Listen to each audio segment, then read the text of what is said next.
আমি যে নিজেই মত্ত, জানি না তোমার শর্ত।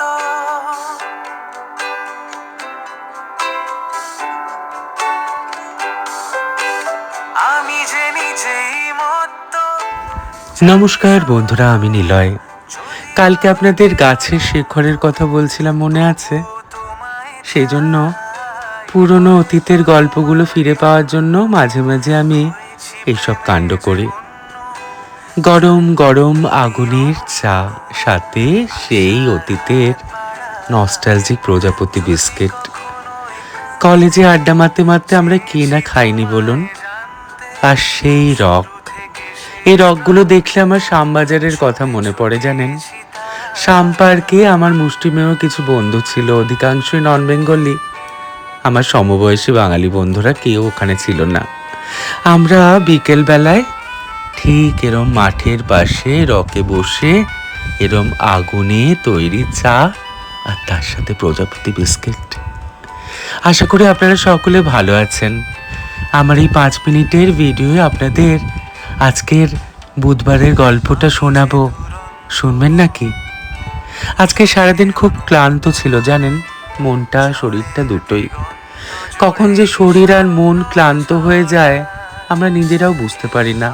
তার জন্য সঠিক কিছু কারণ থাকে না, কিন্তু ক্লান্ত হয়। জানেন, হয়তো এর পেছনেও কোনো কারণ আছে। বিবেকানন্দ পার্কের কাছে গেছিলাম একটা কাজে, আর ওখানে গেলেই আমি ডাকাত কালীবাড়িতে যাই, সেটা আপনাদের বলেছি। ওখানে আর তাই মায়ের ছবি নতুন করে দিলাম না। মায়ের সাথে বসে একটু গল্প করছিলাম নিজের মতো করে। জানেন, ওখান থেকে হেঁটে হেঁটে আসছি, হঠাৎ এক বোনের সাথে দেখা। বললো ও নাকি আমার ফেসবুকের ফলোয়ার।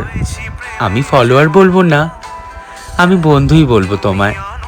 আজকে খুব ক্লান্ত ছিলাম আমি, জানো, সেই জন্য তাড়াহুড়োয় তোমার নামটা জিজ্ঞেস করা হয়নি। যদি ভিডিওটা দেখো অবশ্যই কিন্তু তোমার নামটা বললো, আমি খুব দুঃখিত।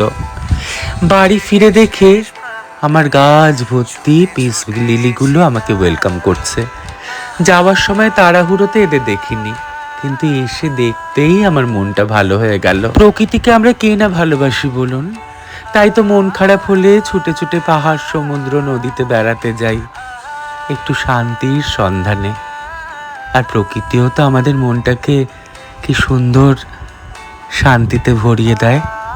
তাই এক টুকরো প্রকৃতিকে আজকে আমি আমার বাড়িতে এনে রাখলাম, সবুজে সবুজে ভরিয়ে দিলাম সারাটা ঘর।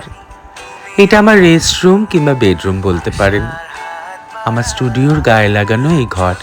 এখানে বসেই আমি রাতে ডিজাইন করি আর আপনাদের জন্য ছোট ছোট ভিডিওগুলো এডিট করে আমার জীবনের গল্পগুলো শেয়ার করি।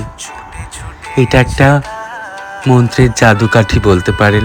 আপনাদের যদি মন খারাপ থাকে তাহলে এই ম্যাজিকটা করে দেখতে পারেন, আমি জানি আপনাদের মন ভালো হয়ে যাবে। আর একটা ম্যাজিক আছে, মন ভালো করার ম্যাজিক। আপনার সুখ দুঃখের গল্পগুলো যদি অন্যদের কাছে শেয়ার করে নেন, তবে শেয়ার সবার সাথে করতে পারবেন না। সবাই কিন্তু আপনার গল্প শুনতে চায় না, সেটা আপনি গল্প করার কিছুদিন পরেই বুঝতে পারবেন, তার এক্সপ্রেশন, তার অঙ্গভঙ্গি দেখে।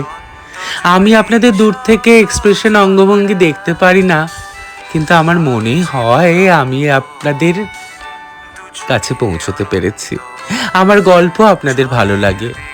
তাই তো অনেক ফেসবুকের বন্ধুরা আমাকে বলেছে আমি যেন প্রত্যেক দিনের গল্প ওনাদের সাথে শেয়ার করি, আর আমার গল্প শুনে ওরাও যেন ওদের শান্তি ফিরে পায়। আমি চেষ্টা করব তোমাদের জন্য। আর আজকে যে বোনের সাথে দেখা হলো, তুমি আমার থেকে অনেক ছোট, তাই তোমাকে আমি তুমিই বললাম। একটা জিনিস জানেন তো, চেনা আর জানার মধ্যে অনেকটা পার্থক্য। চেনা জানার মধ্যে যখন সুখ দুঃখের গল্পগুলো শেয়ার হয়, অপরজন যখন এগুলো শুনে উৎসাহিত করে, তখন বন্ধুত্বের গোড়াপত্তন শুরু হয়। আর এতদিনে আমার মনে হয় আমি সেই বন্ধুত্বের জায়গাটা করতে পেরেছি, কারণ আমি আমার জীবনের অনেক খুঁটিনাটি গল্প আপনাদের সাথে শেয়ার করেছি, আর আপনারাও আমাকে বেশ উৎসাহিত করেছেন। তার জন্য নিলয় আপনাদের কাছে কৃতজ্ঞ। আর আজকের ফ্যাশন শুধু নিজে সাজলে হবে, ঘরটাকেও তো ফ্যাশনে সাজিয়ে তুলতে হবে, তাই নাকি? আর তাই আজকে এই একদম হাতে তৈরি বাটিকের কুশন কভারগুলো শেয়ার করলাম। আমার শিল্পীরা আপনাদের জন্য কিন্তু এরকম বাটিকের অনেক কিছু বানিয়ে দিতে পারে। এই অসাধারণ বাটিকগুলো জানেন তো, সীমা বলে একটা মেয়ে বানিয়েছে, খুব সুন্দর শিল্পী সে। আমরা দুজনে কন্টেম্পোরারি এবং ট্র্যাডিশন দুটো নিয়েই অলরেডি কাজ শুরু করে ফেলেছি। তাহলে খুব ভালো থাকবেন, সবাইকে ভালো রাখবেন আর নিজেকে খুব ভালোবাসবেন। তাহলে নিলয় চললো আপনাদের জন্য আর একটা নতুন গল্পের সন্ধানে। ততক্ষণ বিদায়।